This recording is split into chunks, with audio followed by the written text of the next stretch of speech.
नागपूर विभागीय आयुक्त कार्यालयात नागपूर विभागीय कार्यालयाच्या अधीनस्थ जे 5 जिल्हे येतात त्या जिल्ह्याच्या सद्य परिस्थितीमध्ये काय काय महसुली स्थिती आहे याबद्दलचा मी आढावा घेतला आणि या विभागामध्ये ज्या ठिकाणी सरकारकडून काही निर्णय घेण्याची गरज आहे ते निर्णय घेण्याकरता चर्चा झाली।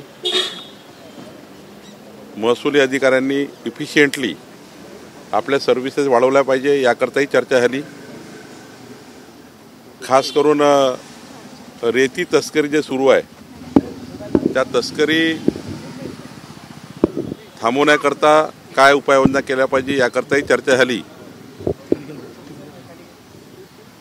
मोठ्या प्रमाणावर या ठिकाणी काही प्रकरणे प्रलंबित आहे, त्या प्रलंबित प्रकरणाचा निपटारा लवकरात लवकर व्हावा ही चर्चा झाली। एकंदरीत 11 विषयावर मी आपल्या विभागीय आयुक्त आणि विभागीय आयुक्ताची जी टीम आहे त्यांच्यासोबत चर्चा केली आहे। भंडारा, हिंगणघाट, वर्धा, वरोरा, गडचिरोली विदर्भातले हॉटस्पॉट आहे रेती तस्करीचे, कसं नियंत्रण मिळवणार? नाही, यामध्ये 2-3 गोष्टी महत्त्वाच्या आहे की काही रेतीची नवीन पॉलिसी आणून काही दुरुस्ती करणे आवश्यक आहे। काही रेती तस्कर हे मोठ्या प्रमाणावर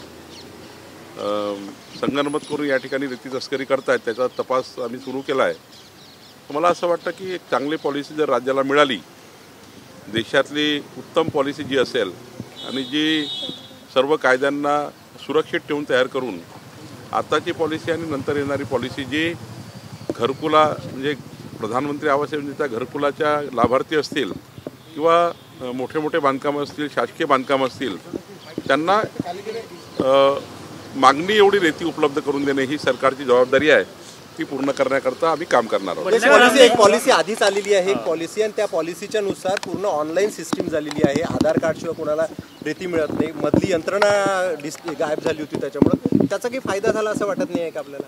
नाही, आता मी त्याच्यामध्ये पूर्ण अभ्यास करतो आहे।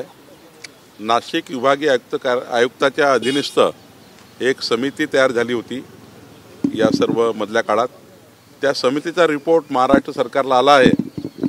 त्या समितीच्या शिफारशी काय आहेत त्यात विभागीय आयुक्त आणि इतर कलेक्टर होते, त्या जरा मी अभ्यास करणार आहे, त्यावर माननीय मुख्यमंत्री महोदयाशी बोलून एक चांगला निर्णय भी करूं।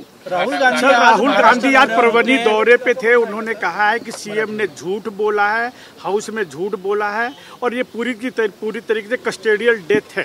सोमनाथ सूर्यवंशीच्या हत्येला मुख्यमंत्री जबाबदार आहे, थेट आरोप राहुल गांधींनी केला। राहुल गांधी म्हणजे फार बिघडलेली केस आहे।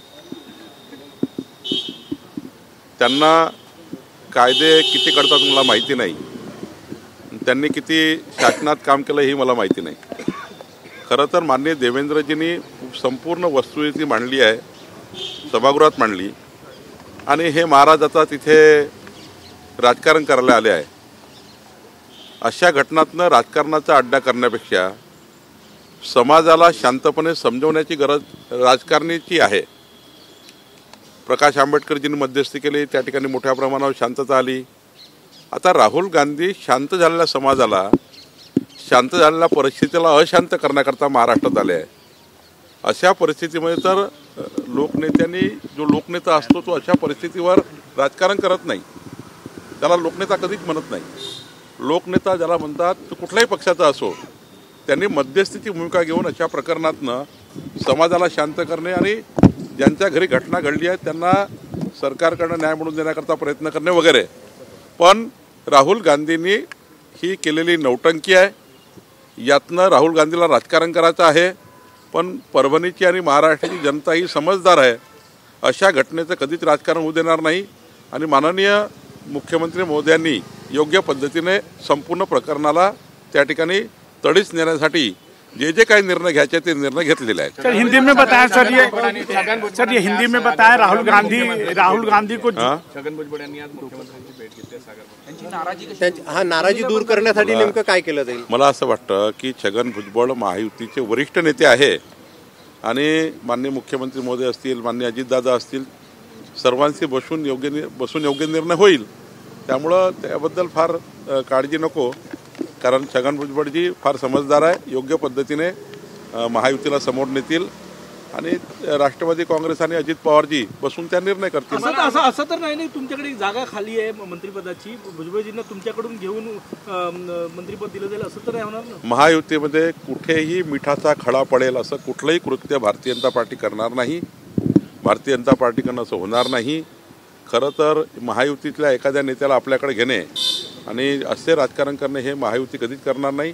तो धंदा महाविकास आघाडी करता, आम्ही तो धंदा करणार नाही. रवी राणांनी इच्छा व्यक्त केली, तुम्हाला अमरावतीचं पालकमंत्रीपद मिळावं, तुम्हाला पुरेशी माहिती आहे, तुम्ही योग्य ते न्याय अमरावती जिल्ह्यात देऊ शकाल. नागपूरकरांनी इच्छा व्यक्त केली की तुम्ही नागपूरचे पालकमंत्री व्हावं. माननीय मुख्यमंत्र्यांचे अधिकार आहेत. माननीय मुख्यमंत्री महोदय जी जबाबदारी देईन ते पार पाडण्याची माझी जबाबदारी. मी जे सांगे माननीय मुख्यमंत्री सांगतील ते करू. सर राहुल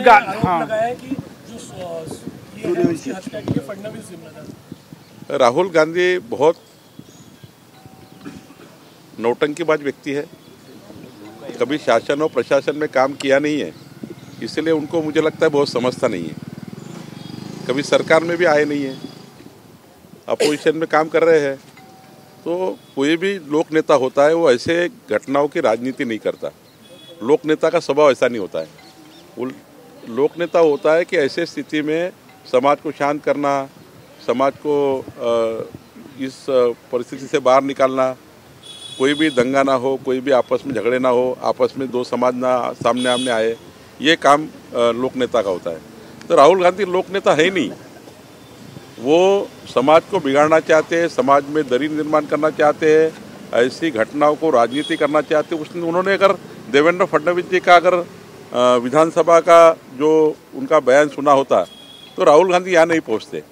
माननीय देवेंद्र जी ने आप तक क्या और आगे क्या सब कुछ कार्रवाई अपने विधानसभा में रखी है. तो राहुल गांधी केवल राजनीति करने आए हैं और वो ये राजनीति उन्होंने करके देखी है. लोकसभा में थोड़ा सक्सेस उनको मिला, लेकिन विधानसभा में सारा झूठ खत्म हो गया. ऐसे राजनीति का कोई फायदा नहीं है. राहुल गांधी ये थोड़े राजनीति में कमजोर व्यक्ति है, इसलिए इस प्रकार की बातें करते हैं. और ऐसी अगर रहा तो ऐसी राजनीति करने वाले व्यक्ति को महाराष्ट्र में कोई जगह नहीं है और देश में कोई जगह नहीं है.